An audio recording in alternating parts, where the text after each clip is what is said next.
Bonjour à tous et bienvenue dans ce webinaire organisé par Bonitastoff, que je remercie de nous avoir invités. Donc, je suis Bruno City du club des pilotes de processus et je vais avoir le plaisir de passer une petite heure avec vous pour échanger sur le thème d'aujourd'hui qui est digitaliser ces processus en 2020. Pendant ce webinaire, n'hésitez pas à poser vos questions via le chat. Elles seront notées au fur et à mesure par le modérateur et j'y répondrai en fin de session. Donc, je garderai un petit peu de temps pour ce faire. Je vous propose de partager notre présentation en 3 chapitres. La première partie, je reviendrai sur quelques concepts et définitions pour partager ensemble quelques notions communes qui nous permettront de partager ensemble et d'avancer sur ce sujet que nous allons partager. Le chapitre suivant sera un partage en fait d'expériences issues de la réalité telle qu'on le voit sur le terrain, en regard à la fois de nos apports côté club de pilotes de processus, mais également ce que nous avons pu voir avec des éditeurs, avec des partenaires, avec des clients et avec aussi des enseignants avec qui nous travaillons. Enfin, je conclurai par quelques bonnes pratiques issues également de l'expérience qui nous permettront d'ouvrir aussi le sujet, mais également de vous proposer 1 ou 2 outils opérationnels qui pourront vous aider dans vos démarches autour de la digitalisation et des processus. Un léger préambule, simplement pour présenter en quelques mots le club des pilotes de processus, dont je fais partie depuis une dizaine d'années. Ce club, en fait, est un club de praticiens, donc des gens qui œuvrent dans le domaine du Lean, du BPM, du processus, du pilotage, tous les domaines qui en quelque sorte convergent vers cette logique de démarche processus, de démarche d'amélioration, de pilotage également par le processus. Et c'est assez passionnant parce que au sein du club, nous déclinons un certain nombre d'activités. Donc la première dans le désordre, donc il y a le guide de gestion des processus qui est la traduction à la fois française mais également enrichie avec nos propres apports du BPM CBOC, qui est une sorte de bible des processus qui vient des États-Unis. De ce guide d'ailleurs, nous l'avons décliné également en session de formation que nous assurons auprès de l'AFNOR, qui peuvent conduire pour ceux qui le souhaitent à des certifications internationales reconnues par le BPMP, qui est l'association internationale des processus, qui édite le CBOC et qui parraine ces formations et ces certifications. Nous faisons également quelques activités régulières, actuellement des plénières mensuelles, qui sont même passées en mode bimensuel pendant le confinement. Donc, on les fait désormais en mode Zoom. Auparavant, elles étaient à la fois en présentiel et à distance. Une fois par an, nos rencontres annuelles classiques sur des thèmes et qui permettent pendant une journée de partager ensemble et de se retrouver entre pairs. Et également des publications transversus ou des dossiers thématiques. Et les 2 derniers points qui sont en bas à droite, j'y reviendrai dans le 3e chapitre, puisque ce sont 2 outils que je partagerai avec vous en fin de session. Le premier, qui est le modèle de maturité du club des processus, qui, pour ceux qui le souhaitent, peut être une aide pour identifier son degré d'avancement, où est-ce qu'on en est dans sa démarche et dans son voyage dans le monde des processus. Et le deuxième, qui est tout récent, puisqu'il vient d'être lancé au mois de septembre, nous avons conçu en partenariat avec l'AFNOR, avec qui vous voyez, nous collaborons beaucoup, et qui là, une fois que vous avez fait cette première partie, vous permet d'identifier un processus clé et de l'analyser en profondeur pour en tirer ensuite des plans d'action.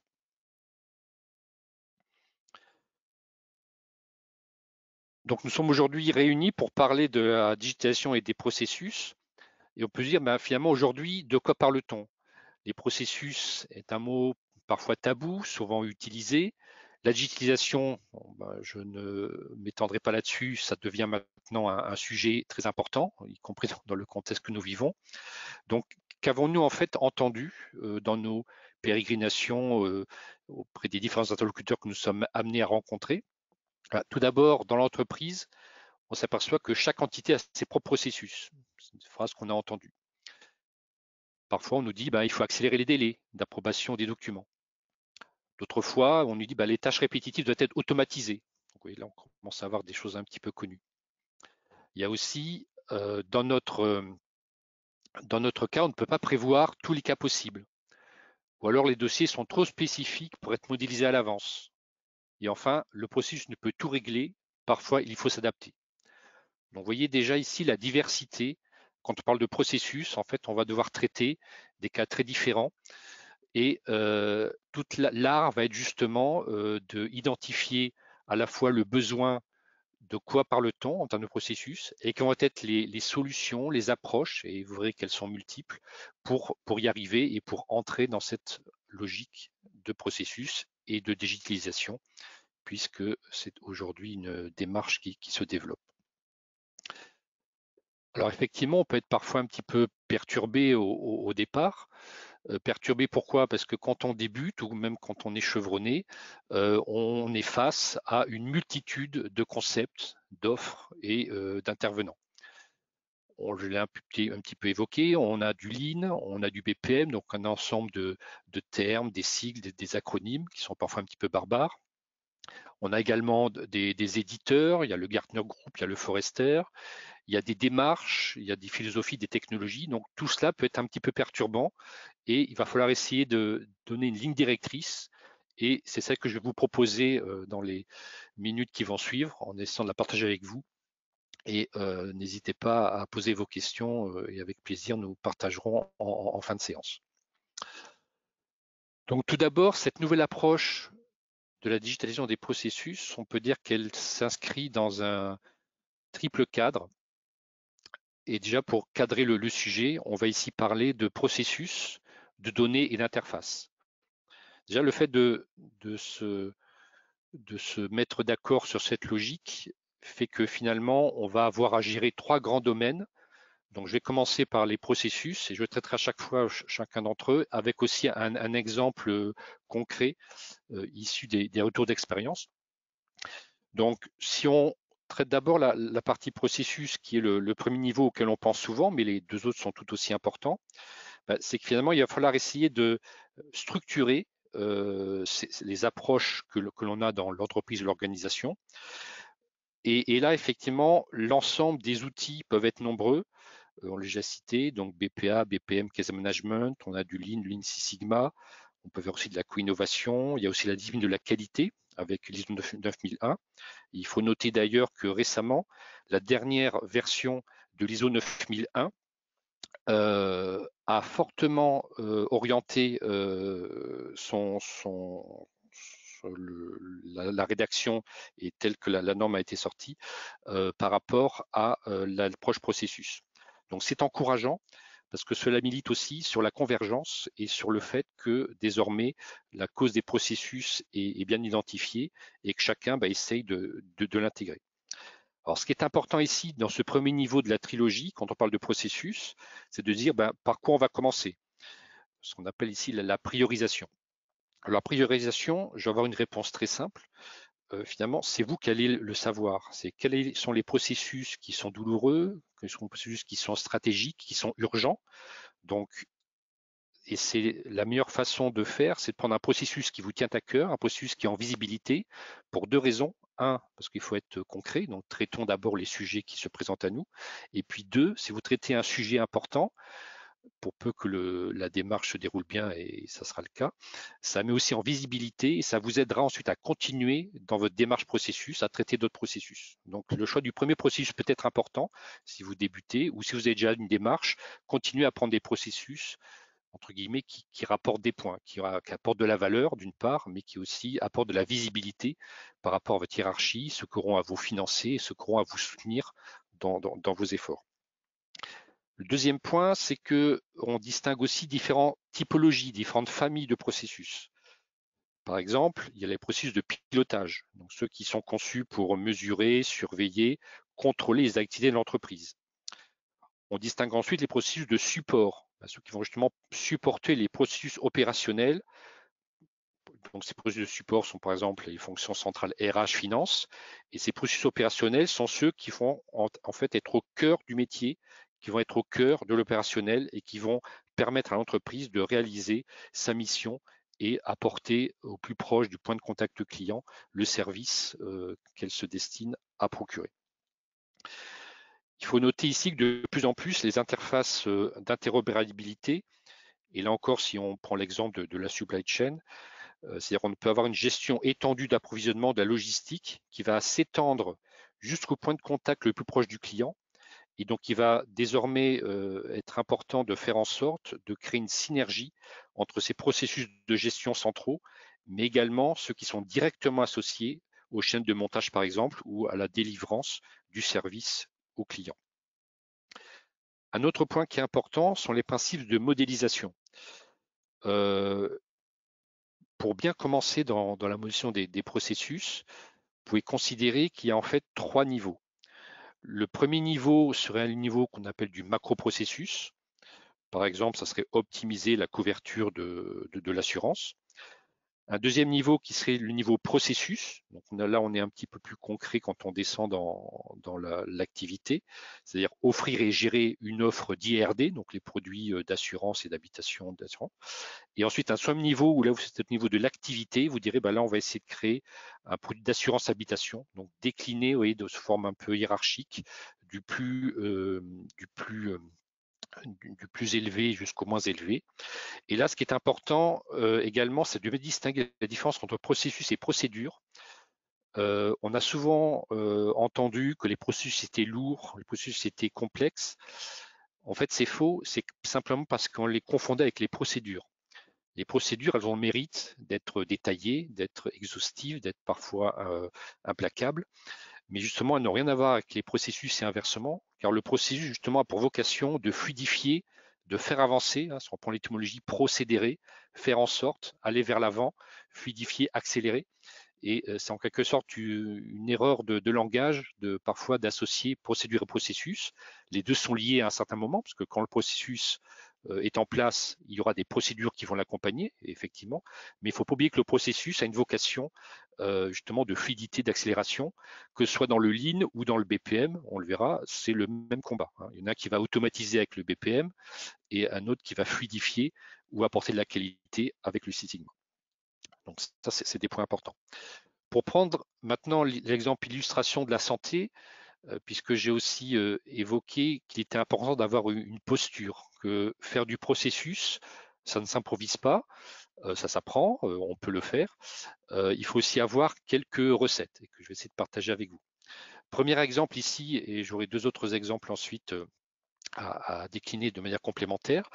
On a eu une fois à traiter un cas dans le domaine de la santé où il y avait trois activités.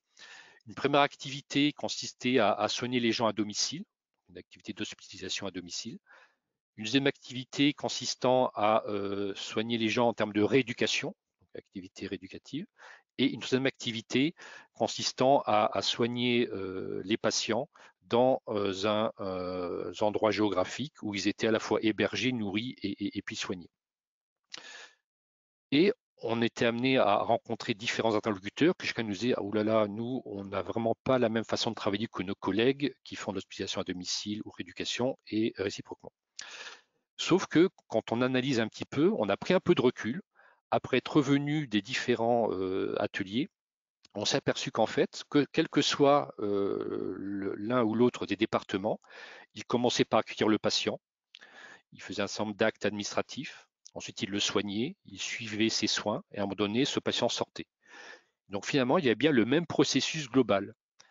Donc on peut vous dire qu'il y a un processus maître, un processus de gestion qui va être commun à l'ensemble des départements, mais effectivement, et c'est rassurant, il y aura des variantes. Il faut simplement juste ici de gérer ces variantes. Si vous gérez ces variantes de manière précise, ça vous permettra d'avoir une logique industrialisation des processus avec un processus maître qui sera simplement décliné par des variantes au niveau de chacun de ces départements. Donc, un exemple aussi de réflexion et de challenge, de discussion qu'il faut avoir avec les acteurs, et ça a été accepté bien entendu après explication et partage, qui permet justement d'avoir le plein bénéfice de cette logique de structuration par les processus. Le deuxième point, c'est la donnée. Et la donnée, c'est passionnant. Vous voyez, aujourd'hui, on parle beaucoup logique data, de big data, de process mining, de tout ce qui tourne autour de ces notions d'exploitation et d'optimisation de la donnée pour en tirer de la connaissance et de l'enseignement. Et ben, dans le monde des processus, on a aussi cette logique liée à la donnée. Alors, comment elle va se traduire? Ben, tout simplement, c'est qu'il va falloir à la fois capter les données qui vont se dérouler au fur et à mesure du processus, puisque si on prend un peu l'exemple, il y a quelques années, quand on gérait des projets de gestion de la relation client, de CRM, hein, pour utiliser des acronymes à 3 lettres, on avait développé les centres d'appel. Et à l'époque, les centres d'appel introduisaient un nouveau canal, en plus de l'agence, de l'automate bancaire, des différents aspects de web ou de Minitel. Et le centre d'appel, avec le coupage téléphonie informatique, avait permis de capter de nouvelles informations. Et bien là, ici, c'est pareil. Le fait de mettre en place un processus digitalisé va permettre de capter, de capturer des informations qu'on n'aurait pas captées autrement. Donc, il va falloir évidemment les conserver, donc les stocker dans des bases de données particulières, et ensuite les exploiter. Et tout l'apport ici du process mining va permettre justement, au-delà de la connaissance du client, d'agir aussi sur la connaissance des process, sur la manière dont ils se déroulent, sur la manière dont on peut les optimiser. Et c'est tout le bienfait qu'une démarche de digitalisation va apporter, pour peu que l'on y ajoute cette logique de process mining, en détectant par exemple des données aberrantes, des boucles, des latences, des goulots d'étranglement, en essayant de fournir à la fois des prédictions et des recommandations. Quelle est l'espérance de traitement de tel processus? Quand est-ce qu'il pourrait se finir? Qu'est-ce qui va m'empêcher de le terminer? Est-ce qu'il y a une absence d'un acteur? Que puis-je faire? Donc ça, c'est un apport important au niveau de la donnée, puisque ça va venir enrichir votre connaissance du processus. Il faut l'inclure dans vos réflexions d'optimisation et d'amélioration continue de vos processus. Il y a un deuxième aspect de la donnée qui est là plus lié, et ça va être l'exemple illustratif que je vais citer sur la banque assurance sur cette partie donnée. Là, on a cité la logique de la donnée autant au sens du process mining, donc on est auto-centré sur nous-mêmes, mais quand on gère aussi du processus, on doit aussi aller chercher de la donnée, aller utiliser de la donnée qui existe déjà dans l'entreprise. Et là aussi, l'apport de ces technologies et de ces plateformes de processus digital, c'est justement de permettre d'aller chercher la donnée où elle se trouve de manière assez variée, sans dans des applications métiers, si on en a décidé que ces données seront récupérées et collectées dans ces applications, sans dans des bases de données qu'on appelle aujourd'hui data lake ou toute autre base de données organisée, réceptacle précieux qui va conforter et centraliser vos données qui vous sont les plus importantes. Ou alors même, on peut aller les chercher à tout autre endroit, puisque les plateformes disposent ce qu'on appelle de connecteurs, qui sont des interfaces qui vont permettre de se connecter à toute base de données, application ou réceptacle organisé que vous avez souhaité retenir comme étant source d'information. Donc ça, c'est le deuxième effet aussi de la donnée, c'est cette capacité d'aller chercher les données où elles sont, de manière à les utiliser et également à renvoyer les données collectées au fur et à mesure de l'avancement du process, non pas en logique process mining, mais en logique métier, puisqu'elles ont concouru à l'aboutissement du processus. Donc le cas d'illustration pour là aussi vous montrer la posture, hein, l'état d'esprit, on dit souvent le mindset en anglais, le mot est assez court, mais en français ça existe aussi, c'est état d'esprit. Donc un retour d'expérience dans la banque assurance qui était de mettre en place un processus financier et un peu à l'instar du cas santé précédent qui a impliqué plusieurs départements. Donc financier avec la comptabilité, le contrôle de gestion, la trésorerie et la gestion des risques. Des acteurs tout à fait motivés.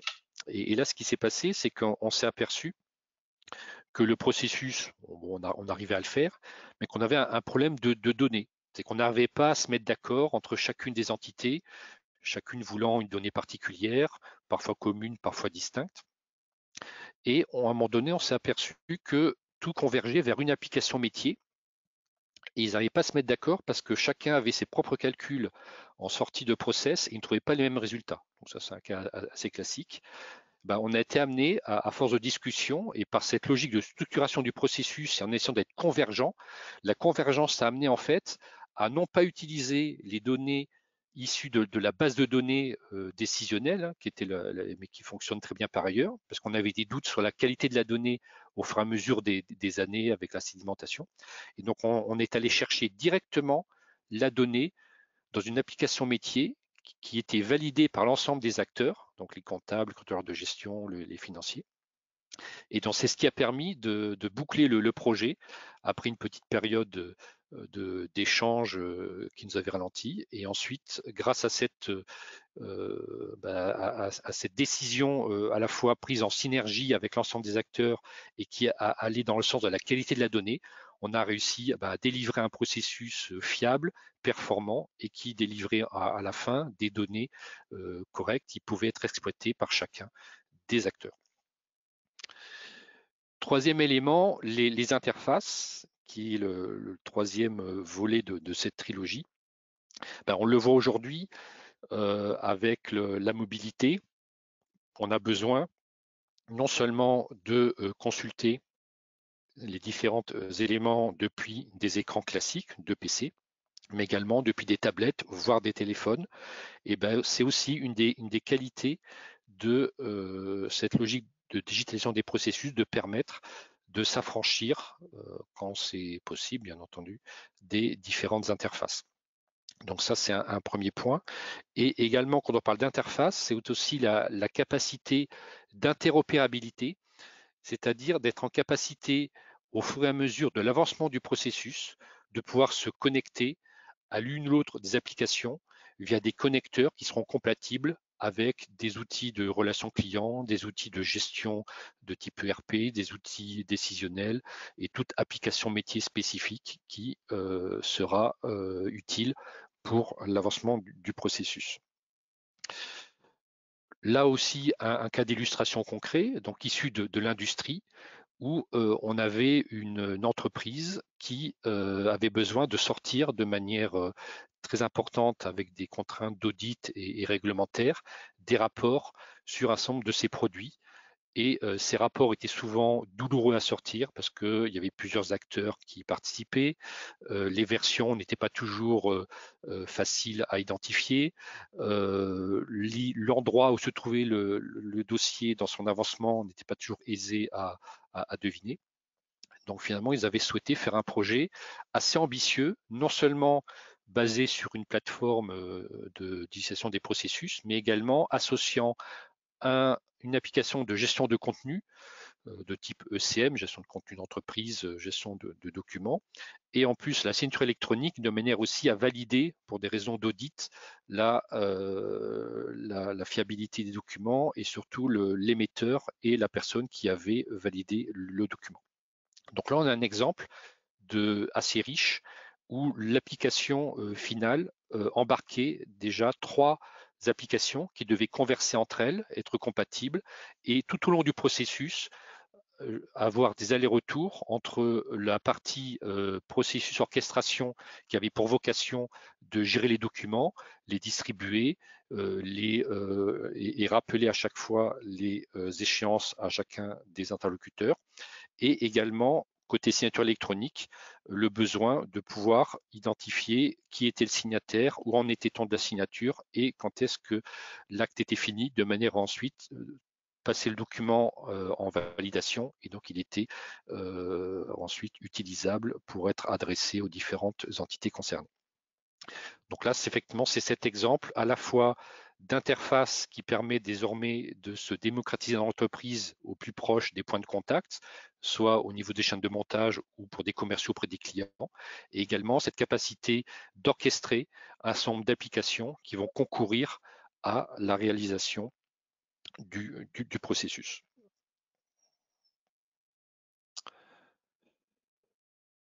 Voyons maintenant comment tout ça va se coordonner au niveau du terrain, et nous allons aussi aborder un certain nombre de modèles et d'approches qui peuvent parfois être surprenants, mais dont on va s'apercevoir que peu à peu, ils vont s'éclairer et ce que j'ai appelé les trois convergences. Donc la première convergence, c'était de dire d'associer l'ensemble de ces éléments. Quand on traite de cette démarche d'utilisation, il faut gérer à la fois conjointement la dimension processus, la dimension donnée et la dimension interface.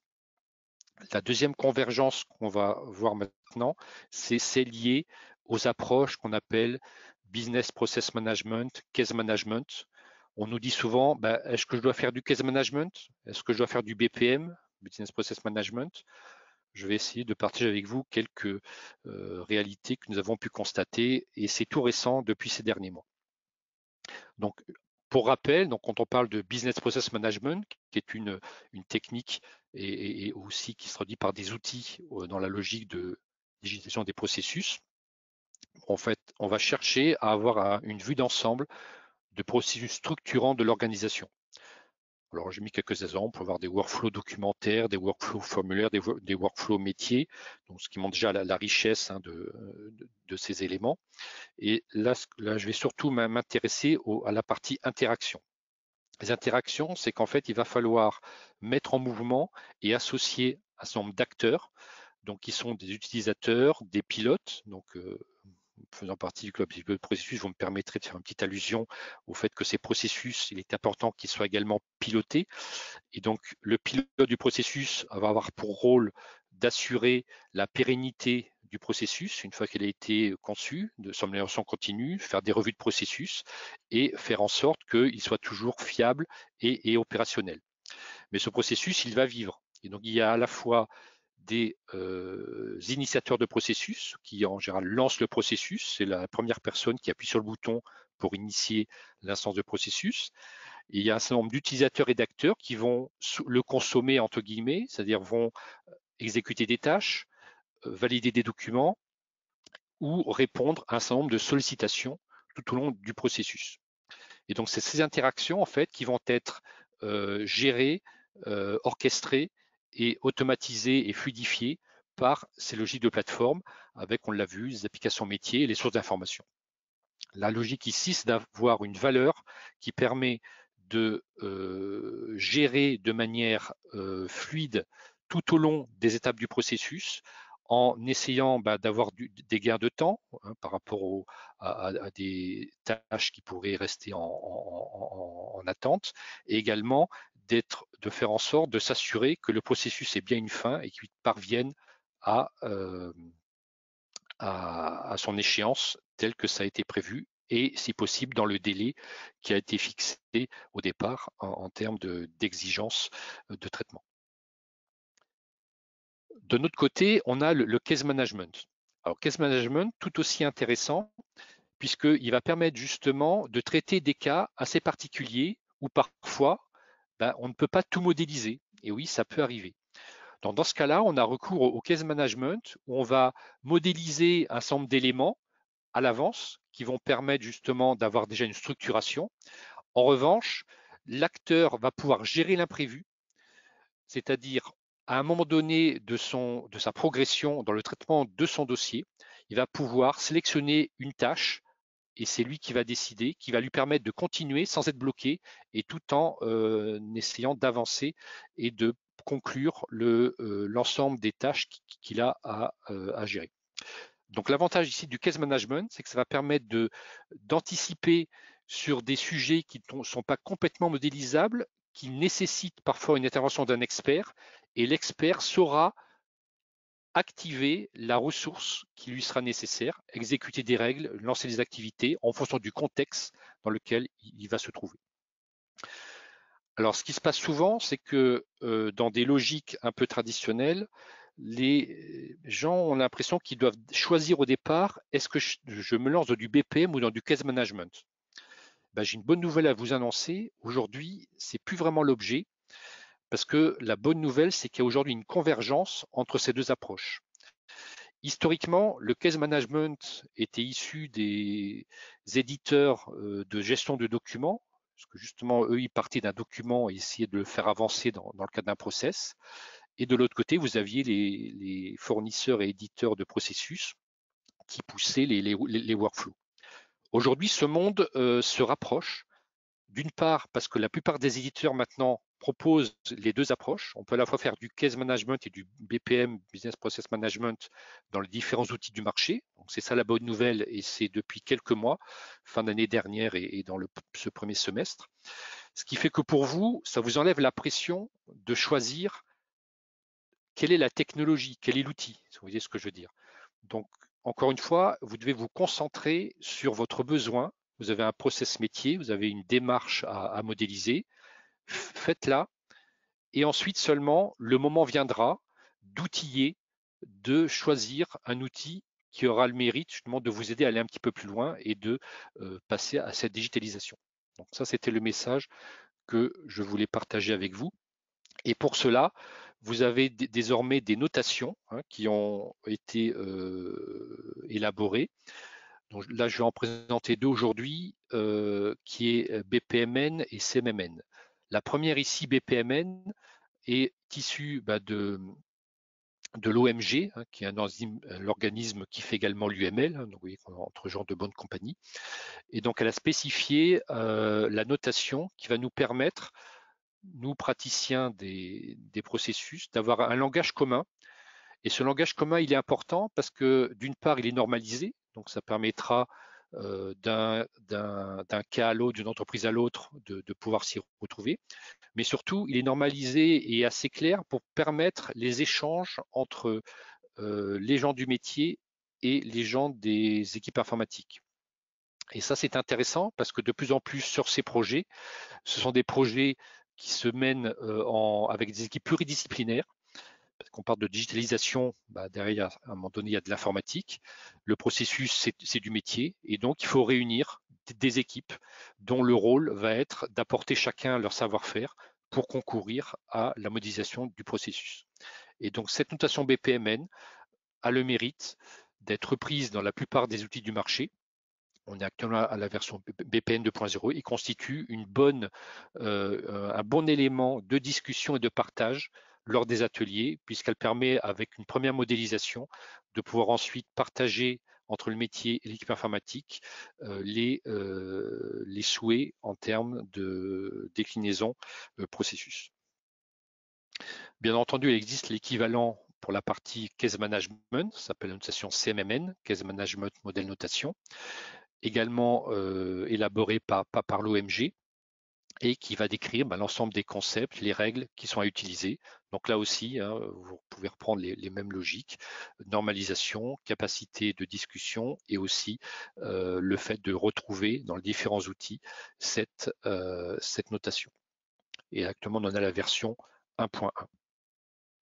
Donc mon propos ici, c'était d'aller dans le sens, et ça c'est la deuxième convergence, vers la convergence de la plateforme, en disant l'important finalement, c'est de se dire, travaillons sur la matière, travaillons sur ce qui est important, sur la logique du processus, modélisons-le tel que selon les règles que l'on a pu proposer. Ici, je propose en fait 4 éléments synthétiques qui permettent justement de se remémorer les points importants par lesquels il faut passer pour ne rien oublier. Donc le premier, c'est d'adopter, si possible, une logique de référentiel qui va permettre d'associer les données, les documents, les différents commentaires d'état du processus. Et là, on va dans une logique métier. Il ne faut pas oublier que le processus, c'est vraiment orienté métier.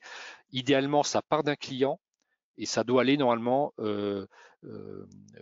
accomplir un service proposé à un client. Ça, c'est dans la logique classique. Après, il y a des process qui sont très particuliers, mais un vrai processus, normalement, part du client au client. C'est en ça que c'est un processus et pas une procédure comme on l'a vu précédemment. Deuxième idée forte, c'est que les processus doivent être adaptatifs.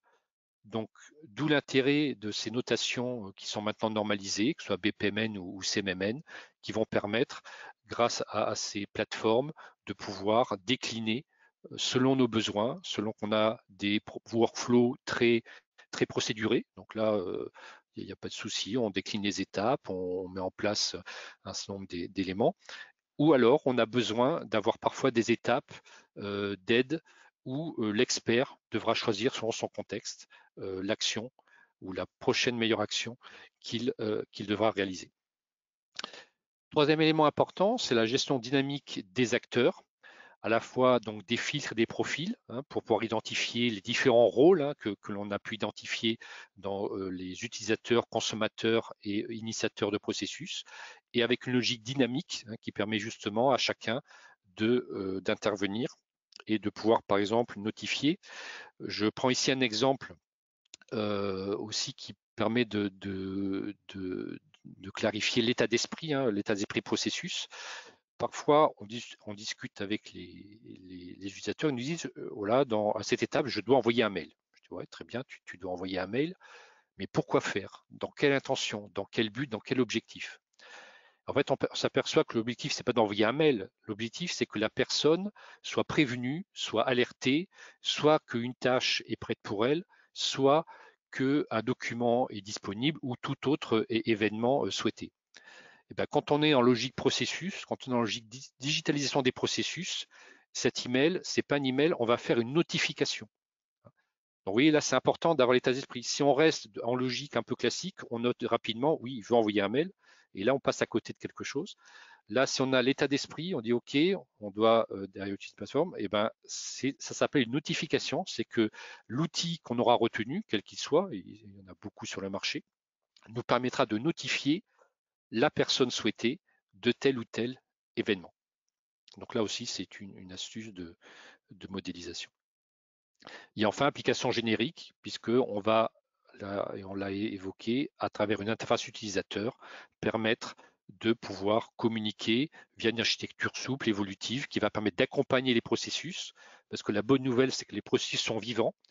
Ce qui est inquiétant, c'est quand un processus ne bouge pas. Si vous n'avez pas eu de nouvelles d'un processus depuis un an, non pas qu'il n'ait pas tourné, mais qu'on ne vous a pas demandé de l'améliorer, de le modifier, c'est inquiétant. Alors, soit il marche très bien, mais ça se saurait, ou c'est rare, ou soit les gens n'utilisent pas. Donc, c'est pour vous aussi une alerte. Si, un peu comme les enfants, quand il y a du bruit, il faut aller dans la chambre. Quand il n'y a pas de bruit, il faut y aller aussi. Donc, un processus, c'est pareil, il faut le surveiller. Si ça marche, il faut toujours s'assurer qu'il est en bonne conformité. Et si on n'entend pas trop de nouvelles, il faut aller voir ce qui se passe. Là, un peu les logiques lean, aller sur le terrain pour remonter un petit peu d'informations. À ce stade, donc, on a parlé d'interaction, de processus, et on nous dit et l'agilité là-dedans. Alors, je dirais deux choses. En haut à droite, là, j'ai fait un petit clin d'œil. À une époque, on disait il faut plutôt privilégier les échanges et l'interaction plutôt que les processus. Alors pour ceux qui maîtrisent très bien l'agilité, et ce qui est mon cas, parce que je suis à la fois formateur en processus et formateur en agilité, donc ça tombe bien, il ne faut pas oublier que dans cette phrase, en fait, c'est pas une exclusion. C'est que les fondateurs du Manifeste Agile ont dit nous allons plutôt privilégier les échanges, les interactions, plutôt que les processus. Mais ils n'ont pas dit qu'il fallait les oublier ou les remplacer. Donc ça veut dire qu'aujourd'hui, on peut tout à fait faire du processus et être agile, faire agile et faire du processus. Et c'est toute cette évolution positive qui, dans la manière dont on aura également de développer et de mettre en place ces projets, nous permettent à la fois d'être agile avec un processus, n'ayons pas peur des mots, mais également d'utiliser des méthodologies agiles ou des méthodologies traditionnelles quand on doit déployer des projets processus. On y reviendra dans la troisième partie. Donc, modélisation des processus est important avec la connaissance. Donc, il faut former également, et vous l'avez compris maintenant, les différentes personnes du groupe projet qu'on va devoir activer. Pour quelle raison? C'est que si vous les formez un petit peu au début sur l'outillage, sera beaucoup plus facile de partager entre tous les membres de l'équipe parce que vous pourrez les accompagner plus facilement vers la logique de l'outil et donc ce que j'ai évoqué, l'état d'esprit, la manière d'appréhender l'outil, son effet structurant, le fait que l'outil aussi a une vertu, il va vous aider à modéliser. Donc c'est une rencontre entre la modélisation classique papier-crayon et aussi l'effet structurant de l'outil et l'alliance des deux vous amène à une bonne vision et à une bonne approche pour la modélisation. Le deuxième élément, c'est qu'il faut rechercher la satisfaction de l'utilisateur. Donc là, on le voit en déclinant les trois domaines que sont les processus, les données et les interfaces. La performance, c'est un petit peu classique. On a toujours une hiérarchie qui va nous attendre et nous questionner. Donc, savoir piloter les risques, les performances et donc le processus et des indicateurs. Donc là, je ne le traiterai pas aujourd'hui, mais effectivement, vous aurez à déterminer un certain nombre d'indicateurs de suivi, de performance, d'avancement de ces processus, et ce qui rentrera aussi dans la logique du process mining. Et le troisième élément qui va me servir de transition par rapport à la troisième partie, qui va être la troisième convergence, et vous doutez peut-être de ce vers quoi nous dirigeons, qui est l'automisation, ce qu'on appelle l'automatisation, l'automation, la business automation, un certain nombre de termes. Et là où on va parler de toutes ces technologies, IA, RPA, BPM, case management, API. Donc sans plus attendre, je passe à cette partie. Et effectivement, tout ça pour dire que de même qu'on a souhaité ne pas opposer désormais case management et BPM, de même, la tendance aujourd'hui, et c'est pas seulement nous, Club des Processus, qui le disons, mais c'est aussi repris, c'est rassurant par IDC, c'est repris par un certain nombre d'acteurs. Alors les mots peuvent varier. Ici, j'ai repris IDC parce que c'est assez clair et ils sont intervenus récemment, donc c'est une vision très récente. Ils appellent ça Intelligent Process Automation. Le mérite de cela permet d'arrêter d'opposer RPA versus BPM, AI versus RPA. Il n'y a pas de bonne ou de mauvaise technologie. Il n'y a pas de bonne ou de mauvaise situation. Il y a un certain nombre d'outils qui, à un moment donné, ont une vertu. Le BPM a une vertu, le case management a une vertu. Le RPA répond à des besoins très intéressants d'automatisation de tâches très, très ciblées, mais aura peut-être parfois des limites par rapport à BPM, car une logique d'orchestration et d'évolution. L'AI est très intéressant, mais est aussi fortement soumis à la donnée, à la constitution de la donnée, à l'analyse et aux algorithmes. Donc, il apportera des vertus, mais parfois sera limité par rapport au RPA, qui aura une logique beaucoup plus implacable. Donc, l'idée, c'est de dire, et je reprends ma métaphore du début, des canaux de distribution automates, agences bancaires, centres d'appel, Internet et tout ce qui se rattache aux canaux à distance avec écran, PC et tout ce qui peut être équivalent, on reconstitue en fait ici une panoplie multiprocessus, on dirait multicanal sur les canaux d'interaction en CRM. Là, on peut dire c'est du multiprocessus, sauf que selon son besoin, selon le contexte, selon l'historique, selon les technologies dont on va disposer, le budget que l'on peut avoir, on va essayer de mettre en musique un ensemble de technologies et ça fonctionne. Et aujourd'hui, l'intérêt, c'est que, et vous le voyez, la plupart des éditeurs de BPM ont des partenariats avec des outils de RPA ou de IA et réciproquement. Et donc tout ce monde maintenant se rapproche pour constituer des solutions globales qui permettront sur une ossature de plateforme, on va dire adossée sur un BPM, d'activer le moment venu, quand c'est nécessaire, du case management, une activité avec du RPA ou une activité avec de l'AI quand ça sera nécessaire. Et ça, aujourd'hui, ce n'est pas de la science-fiction, c'est aussi dans les derniers mois des choses qui sont apparues, tant dans les discours que dans les premiers projets qui maintenant essayent de mixer et de pouvoir intégrer en synergie ces différentes technologies. Donc c'est une bonne nouvelle et il faut l'accueillir comme telle. Dernière partie sur ces pratiques issues de l'expérience. Tout simplement, comment commencer un projet? Donc, vous l'avez vu, moi, je n'ai pas d'a priori. On peut, en termes de méthode, on peut prendre des approches traditionnelles ou des approches agiles. Il y a des projets qui seront pas éligibles à l'agile, des projets qui seront mieux traités en traditionnel. Donc, il n'y a pas vraiment d'interdiction. C'est à vous de voir par rapport à votre maturité, à vos besoins et à votre capacité de gérer ces différentes approches. Ce qui est important dans tous les cas, c'est de pouvoir associer dès le début l'ensemble des acteurs, et là on retrouve un peu la logique agile, mais que vous savez aussi en méthode traditionnelle, de manière à pouvoir vraiment partager très en amont l'ensemble des éléments qui vont permettre de poser la structure des processus et décliner ensuite dans les différentes phases. Il est important de vraiment privilégier un certain nombre d'ateliers, de cadrage, d'ateliers fonctionnels, en invitant également parfois les éditeurs ou des sachants qui peuvent présenter l'outil pour préparer justement cette transition entre la vision du métier dont c'est l'objet, qui n'est pas nécessairement appétent ou qui n'a pas nécessairement de connaissance de l'outil, le but, c'est vraiment d'accompagner, de faire se rencontrer ces deux mondes, le monde du métier qui a des actions à faire très concrètes, ils ne sont pas informaticiens, le monde de l'informatique qui va aider à apporter ces outils.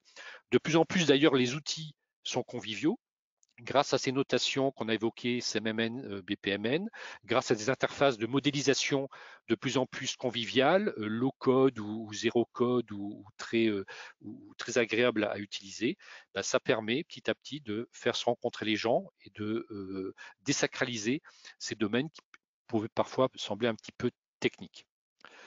Là, comme toujours, c'est de faire des logiques un peu itératives et incrémentales, bien évidemment.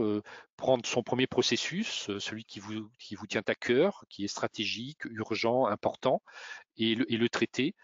Sortir rapidement une première version. Sur l'exemple de l'industrie, par exemple, que je citais tout à l'heure, on avait sorti une première version où il y avait un seul signataire. On pouvait récupérer un document de tel type à tel format et on orchestrait. Il y avait 5 étapes, mais j'avais déjà les 5 étapes qui ont été les mêmes jusqu'à la fin. Et petit à petit, on a passé de monosignature à multisignature. On est passé d'un document PDF à un document doc, Excel, etc. Donc, n'hésitez pas aussi à utiliser ces techniques-là pour sortir très vite quelque chose, le montrer, le partager, le faire apprécier. Et c'est autant de bénéfices, à la fois méthodologiques, animation, dynamisation, voire persuasion de votre hiérarchie pour qu'elle vous donne encore un petit peu de budget. Et évidemment, associer différentes solutions disponibles. N'hésitez pas à les associer, évitez de les opposer, mais tirez le meilleur parti chacune d'elles. On l'a dit, BPM, RPA, AI, et tout ce qui est aussi connecteur avec les API qui permettent maintenant de se connecter.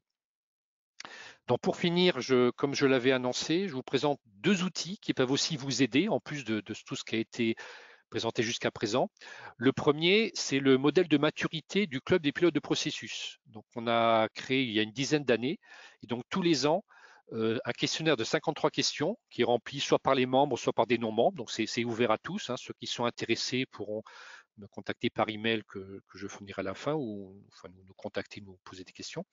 Donc, ce questionnaire, 53 questions, quand vous avez répondu à ces questions, vous avez un positionnement sur 9 axes. Et ces 9 axes, en fait, ils sont ici, implication de la DG, vision processus, alignement SI, orientation client, performance économique et opérationnelle, maîtrise des risques, optimisation des plans d'action et mesures, reconstruction animation, vous donne autant d'indices pour vous dire, voilà, aujourd'hui, je vois que j'ai un effort à faire sur la partie alignement du SI, ou alors je dois faire un effort sur la maîtrise des risques.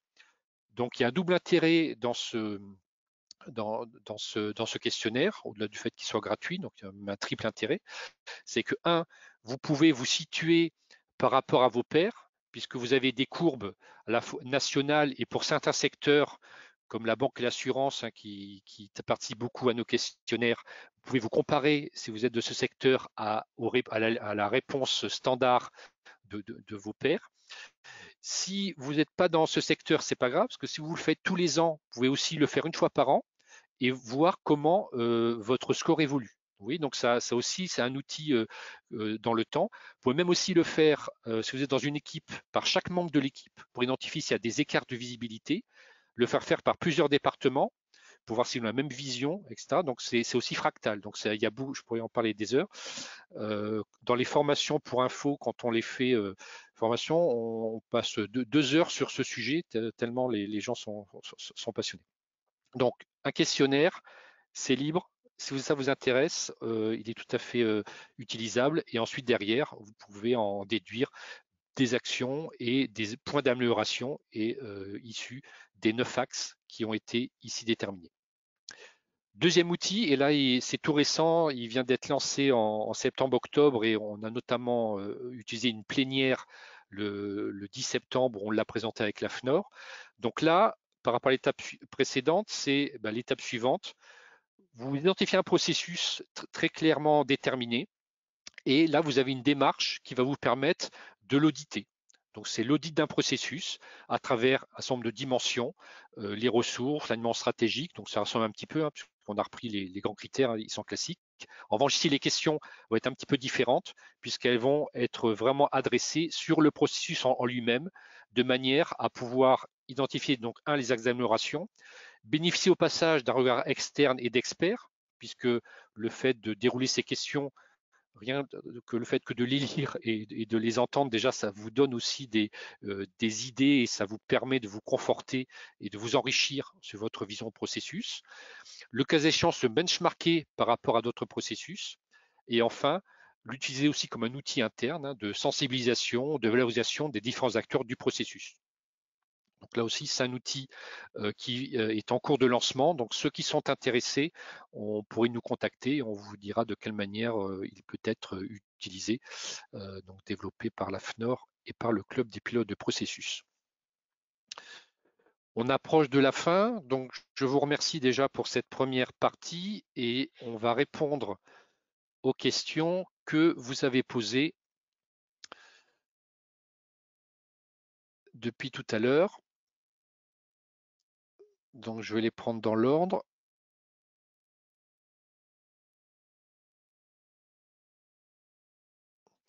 Donc je vais la lire. Donc les techniques de process mining permettent de découvrir des processus et pouvoir les réutiliser par la suite. Pourquoi modéliser les processus à nouveau sous Bonita? Tout simplement, c'est que l'idée ici, c'est de la modélisation continue. Donc là ici, quand on utilise Bonita, alors j'en ai pas parlé ici, il y a deux types de modélisation. Il y a ce qu'on appelle la business process architecture, qui est une logique d'urbanisation, où là, on va chercher à cartographier, à représenter les processus de manière, je dirais, statique, de manière tout à fait légitime et passionnante, mais statique. C'est-à-dire on fait des études d'impact, et ça, c'est ce qu'on appelle l'urbanisation en logique TOGAF et tous ces modèles. Et après, il y a le BPM stricto sensu. Alors, maintenant, on appelle Business Process Automation, par rapport à Business Process Architecture, où on va modéliser le processus pour l'automatiser. Et là, en fait, Bonita est utilisé comme une plateforme d'automatisation des processus, comme d'autres outils sur le marché. Et à ce moment-là, le process mining va permettre d'améliorer cette modélisation au sens automatisation. Et donc, de fil en aiguille, on va garder le processus sous Bonita ou un autre outil, puisque justement, il fonctionne grâce à cette logique d'automatisation en mode plateforme, si je puis dire. Donc là, il faut bien distinguer des processus qui servent à décrire un milieu urbanisé, donc la logique architecture, business architecture et tous les architectes d'entreprise, c'est le EA, Enterprise Architecture, et la partie Business Process Automation, tout ce qui relève des plateformes au sens du Gartner IBPMS, Intelligent Business Management Suite. Voilà. Donc c'est la raison pour laquelle j'ai évoqué cela. Mais effectivement, ceux qui ont une logique purement urbanistique, effectivement, n'ont pas besoin de passer sous Bonita.